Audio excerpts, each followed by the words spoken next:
நமஸ்காரம். நாராயணியம் 10வது தசகம். படைப்பின் பல வகைகள். வைகுண்ட வர்தித பலோத பவத் பிரசாதாத் அம்போஜ யோனிர் அஸ்ருஜத் கில ஜீவதேகான்.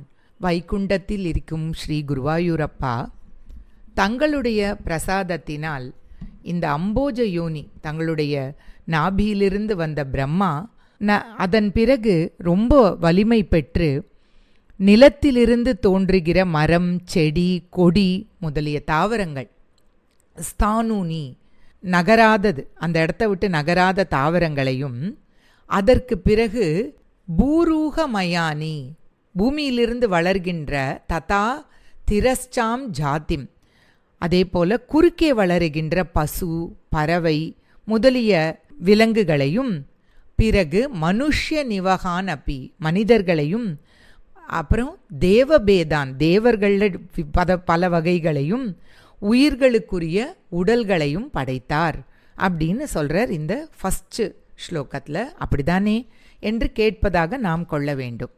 2வது ஸ்லோகத்தில் மித்ய ஆக்ரஹ அஸ்மிமதி ராக விகோப பீதிஹி, இதெல்லாம் அந்த பிரம்மதேவர் அறிவு மயக்கம், அதாவது ஒன்றை வேறொன்றாக நினைப்பது, யான் எனது என்ற அகங்காரம், அஸ்மி மதி, அப்புறம் ஆசை, ராகம், விகோப பீதிஹி கோபம், பயம் என்ற 5 வகையான அஞ்ஞான செயல்களை தோற்றுவித்தார் அப்படின்னு சொல்கிறார் இந்த ஸ்லோகத்தில்.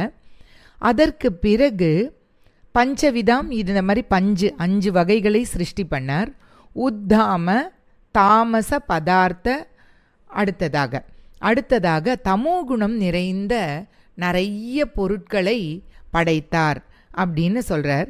ரொம்ப வருந்தி போயிட்டார். இதெல்லாம் பண்ண உடனே என்னடா அது அப்படின்னு சொல்லிட்டு அந்த அறியாமையை விலக்க திருப்பியும் பகவானுடைய திருவேடிகளை, தேனே துவதீய சரணஸ்மரணம், உங்களுடைய பாதங்களையே மனசில் நினைக்க தியானித்தார் அப்படின்னு. அதாவது ஆத்மாவை காட்டிலும் உலகை வேறாக நினைச்சல். இந்த உலகு நம்மளுக்கு பர்மனண்ட் ஹாப்பினஸ் கொடுக்கும் அப்படின்னு நினைக்கிறதுக்கு பேர் மித்யாகிரகம், அறிவு மயக்கம். உடலையே நான் ஆத்மா என்று நினைக்கிறது அஸ்மி மதி, அகங்காரம், இந்த உடலை வச்சு நான் தான் அப்படின்னு நினைக்கிறது. அப்புறம் உலகியல் பொருள்களில் இருக்கிற விஷயங்களுக்கு பேர் ஆசை, பற்று. அப்புறம் தன்னுடைய பொருள் முதலியவற்றை அதை வாங்கிக்கிறான்னு வச்சுக்கோங்க, அபகரிக்கிறான்னு வச்சுக்கோங்க, அவங்கிட்ட வர்ற பகைமைக்கு பேர் கோபம். தன்னோட பொருள்கள் அழிந்து விடுமோ என்று எண்ணி வரும் துயரம்க்கு பேர் பயம். இந்த 5மே ஜீவராசிகளிடத்தில் இருக்கிற குறைபாடுகள். இதை படைச்சிட்டு ரொம்ப மனசு கஷ்டப்பட்டு திருப்பியும் தியானிக்க ஆரம்பித்தார் பிரம்மா. 3வது ஸ்லோகத்தை பார்க்க ஆரம்பிக்கலாம். இப்போது இதில் தாவத்து சசர்ஜ மனசா சனகம் சனந்தம், இப்போ தங்களுடைய திருவடிகளை நினைத்து நன்ன மனசு ரொம்ப கிளியராகிடுத்து, தூய்மை அடைந்தது. அதற்கு பிறகு பிரம்மதேவர் சனகம் சனந்தம், அப்போ சனந்தர், சனகர், சனாதனர், சனத்குமாரர், இப்படி 4 முனிவர்களை மனதால் தோற்றுவித்தார். இவாதான் பிரம்மாவுடைய பிள்ளைகள் அப்படின்னு சொல்றப்படுறார்கள். அதற்கு பிறகு குழந்தைகளை கேட்டுக்கிறார் அவர். தே சிருஷ்டி கர்மணித்து தேன நியுஜ்யமானகா, டேய் நீங்கள்லாம் சேர்ந்து சிருஷ்டியை பார்த்துக்கோங்கோ அப்படின்னு கேட்டுக்கிறார். ஆனால் அவள் எப்படி இருக்கா அப்படின்னாக்கா, துவத்பாத பக்தி ரசிகா, அவளுக்கு இதெல்லாம் வேண்டாம்பா, எங்களுக்கு பகவானையே நினச்சின்னு இருந்தாலே எங்களுக்கு போகிறோம், அவருடைய திருவடிகளிலேயே எங்கள் மனம் இருக்கணும், இந்த மாதிரி இந்த சிருஷ்டிக்குள்ளெல்லாம் நாங்கள் போக மாட்டோம் அப்படின்னு ஜக்ருக ந வாணி. அதனால் பிரம்மா சொன்னதை கேட்கல. எல்லா பிள்ளைகளும் மாதிரி அந்த பிள்ளைகளும் பிரம்மா அப்பா சொன்னதை கேட்கல அப்படின்னு இந்த 3வது ஸ்லோகத்தை முடிக்கிறார் பட்டத்திரி. 4வது ஸ்லோகத்தில் தாவத்து, அதனால் என்னாச்சு, பிரகோபம் உதித்தம். கண்டிப்பாக எந்த அப்பாவுக்கும் கோபம் வரும் இல்லையா, பிரகோபம் உதித்தம், கோபம் வந்துடுத்து. பிரம்மருக்கு அந்த சனகாதிகள் இப்படி நோன்னு சொல்லிட்டாளேன்னு உடனே பயங்கர கோபம். ஏன்னா இந்த கோபம் தானே, இதை கூட பண்ண மாட்டேன்றாங்களேன்னு கோபத்தில் தோணினதுனால. ஆனாலும் அவர் என்ன பண்ணார் அப்படின்னா பிரதிருந்ததகா, அதை அப்படியே மனசுக்குள்ளேயே வச்சுட்டார். அப்போ அந்த கோபத்தை உள்ளேயே வச்சுட்டதுனால அவருடைய ப்ரூ மத்தியதகா, அவரோட புருவங்களுக்கு மத்தியிலேருந்து ஒரு தங்களுடைய அம்சமான மிருடன் அப்படிங்கிறவன் சங்கரன், மிருடனுக்கு இன்னொரு பேர் சங்கரன், அவர் தோன்றினார். அவர் என்ன சொன்னார் அப்படின்னாக்க, பிரம்மதேவரே எனக்கு பெயர்களையும் இடங்களையும் செய்ய வேண்டும் அப்படின்னு அழ ஆரம்பிச்சிட்டார். அப்போது எனக்கு நாமாணி மேக்குரு, எனக்கு பேர் கொடுங்கோ, பதானிச்ச எனக்கு எங்கே நான் தங்கணுங்கிறதையும் கொடுங்கோன்னு சொல்லி ஹா விரிஞ்ச ஹே பிரம்மதேவனே இத்தி ஆதவ் ருரோத பிறந்த அந்த நெத்தியிலிருந்து வந்த உடனே அழ ஆரம்பித்ததுனால கில தேனச்ச ருத்ரநாமா, அதனால் அவருக்கு ருத்ரன் அப்படிங்கிற பெயரானது கிடைத்தது அப்படின்னு சொல்கிறார். இதில் அடைந்தார் தானே அப்படின்னு கேட்பது போல இருக்கிறது இதில்.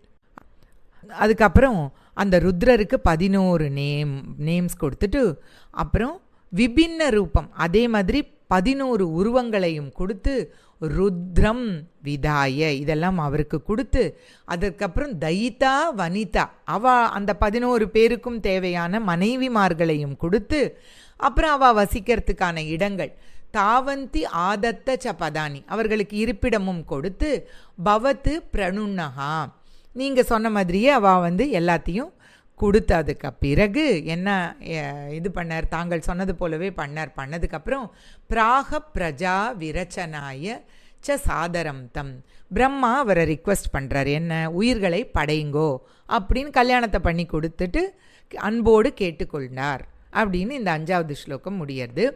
6வது ஸ்லோகம் எப்படி ஆரம்பிக்கிறதுனா, ருத்ராபி சிருஷ்ட பயதாக்கிருதி ருத்ரசங்க, ருத்ரரால் படைக்கப்பட்டது, இப்படி தான் கணங்கள் படைக்கப்பட்டது. அவை எப்படி இருந்தது அப்படின்னாக்கா பயதாக்கிருதி, ரொம்ப பயத்தை கொடுப்பதாக உலகங்களிலும் நிறைந்து போச்சு. இந்த 11 பேரும் உற்பத்தி பண்ண ருத்ர கணங்கள் உலகங்களிலும் நிறைந்தது. இதை பார்த்த உடனே மாமா பிரஜா சிருஜ தபஸ்சர மங்களாயே சம்பூரியமான புவனத்ரய பீத்த சேதாக, பிரம்மா இதை பார்த்து பயந்து போயிட்டார். பயந்து உடனே நாராயணனிடம் வருகிறார். வந்த உடனே அவர் சொல்கிறார், மாமா பிரஜா இனிமே வேண்டாம், நீங்கள் படைக்க வேண்டாம், சிருஜ தபஸ்சர மங்களாயேத், நீங்கள் போங்க உலகத்துக்கு மங்களம் கொடுப்பதற்காக நீங்கள் தபஸ் பண்ணுங்கள் அப்படின்னு சொல்கிறது, உலக நன்மைக்காக நீங்கள் பண்ணுங்க அப்படின்னு யாச்சஷ்டதம் கமல பூர்வ பவதீரிதாத்மா. அதற்கு பிறகு இத்தி ஆச்சஷ்ட இப்படி சொன்ன பிரம்மதேவன் சொன்ன உடனே யார்னால, இவர் பகவான் சொன்னது பிரம்மதேவன் ருத்ரர்கள் கிட்ட சொன்ன உடனே ருத்ரனும் என்ன பண்ணா, உலகத்துக்காக தவத்தை செய் என்று அந்த ருத்ரரிடம் கூறியதை கேட்டுக்கொண்டார். அவ்வளோதான், இதில் இவ்வளோதான் தெரியறது. அதுக்கு பிறகு என்ன ஆறுது அப்படிங்கிறத அடுத்ததில் பார்க்கலாம். இப்போ தஸ்யாத்த சர்க்க ரசிகசிய மரீச்சி ரத்ரிஹி, இதற்கு பிறகு ருத்ரன் அஃப்கோர்ஸ் தபஸ் பண்ண போயிட்டார். அதற்கு பிறகு பிரம்மா தேவர் படைப்பு தொழிலில் திருப்பியும் ஈடுபடுறார். யார் யாரெல்லாம் படைத்தார்னு பார்க்கலாம். அவருடைய உடலிலிருந்து மரீச்சி, அத்ரி, அங்கிரஸ், அங்கிரா அப்படின்னு இருக்கு இல்லையா, அங்கிரஸ், அப்புறம் கிரது, அப்புறம் புலகா, புலஸ்தியர், அப்புறம் அங்காத ஜாயத, பிருகு, வசிஷ்டர், பிருகுஷ்ட வசிஷ்ட தக்ஷவ், அதுக்கப்புறம் வசிஷ்டன், தக்ஷன், அப்புறம் என்னாச்சு ஸ்ரீ நாரதஸ்ட. அந்த நாரதரை சொல்கிறச்சே மட்டும் சொல்கிறார் பட்டத்ரி, பகவன் பவதங்கிரி தாசகா, தங்களுடைய திருவடிகளுக்கே அடிமை கொண்ட பகவான் நாரதர் இவாள்லாம் பிறந்தார்கள். யார்கிட்டேருந்து, பிரம்மா கிட்டேருந்து பிறந்தார்கள். இப்போ ருத்ரர் எங்கே போனார், ருத்ரர் தபஸ் பண்ண போயிட்டார். 11 ருத்ரர்களும் தபஸ் பண்ணுங்கன்னு சொன்னதை கேட்டுட்டு போனதுனால திருப்பியும் பிரம்மதேவனே பகவான் சொன்னபடி படைப்பு தொழிலில் இறங்கினார். அதற்கு பிறகு 8வது ஸ்லோகம், தர்மாதி கான் அப்பி சிருஜன்னத கர்தமம்ச, அதன் பிறகு பிரம்மதேவர் தர்மதேவன், அப்புறம் கர்தமர் இவாளெல்லாம் படைத்து விட்டு அதற்கு பிறகு வாணியும் விதாய, வாணினா சரஸ்வதி தேவியை படைத்தார். அப்போ என்ன ஆச்சு இவருக்கு, விதிஹி அங்கஜ சங்குலோ பூத்து, விதிஹி அங்குஜ சங்குலோ பூத்து, அவர் என்னாச்சு ஆசையினால் தூண்டப்பட்டவராக ஆனார். பிரம்மாவுக்கு ஆசை வந்துடுத்து, அவளிடம் காமம் வந்துவிட்டது.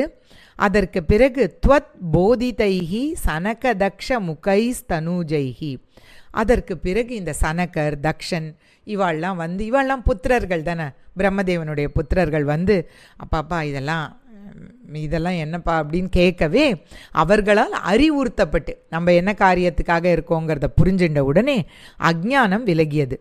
அதற்கு பிறகு விரோம தமோ விமுஞ்சன், காமத்திலிருந்து ஒழிவடைந்து திருப்பியும் இந்த படைப்பு தொழிலில் ஈடுபட்டார் அப்படின்னு முடியறது. அதற்கு பிறகு 9வது ஸ்லோகம். 9வதுல வேதான் புராண நிவகானபி சர்வ வித்யாகா. பிறகு அந்த நான்முகனான பிரம்மா தன்னுடைய 4 முகங்களிலிருந்தும் வேதங்கள், புராணங்கள், எல்லா வித்தைகள், எத்தனை வித்தைகள் இருக்கு, அஸ்திரங்கள், சஸ்திரங்கள், கலைகள் அனைத்தையும் தோற்றுவித்து அவை எல்லாவற்றையும் தன்னுடைய புத்திரர்களிடம் ஒப்படைத்தார். புத்திரேஷு தேஷு வினிதாய, இந்தாங்க எல்லாம் நீங்கள் வச்சுக்கோங்க அப்படின்னு சொல்லிட்டு அவகிட்ட ஒப்படைச்சிட்டு, அதற்கு பிறகு படைப்பு வளர்ச்சி அடையலை. என்னடா பண்ணுறது, இதுக்கப்புறம் என்ன பண்ணணும்னு அவருக்கு தெரியல. திருப்பியும் தங்களுடைய திருவடிகளையே அடைந்தார். தவ பதாம்புஜம் ஆஸ்ரிதா அபூத்து சர்க்க விருத்திம் அப்ராப்னுவன்.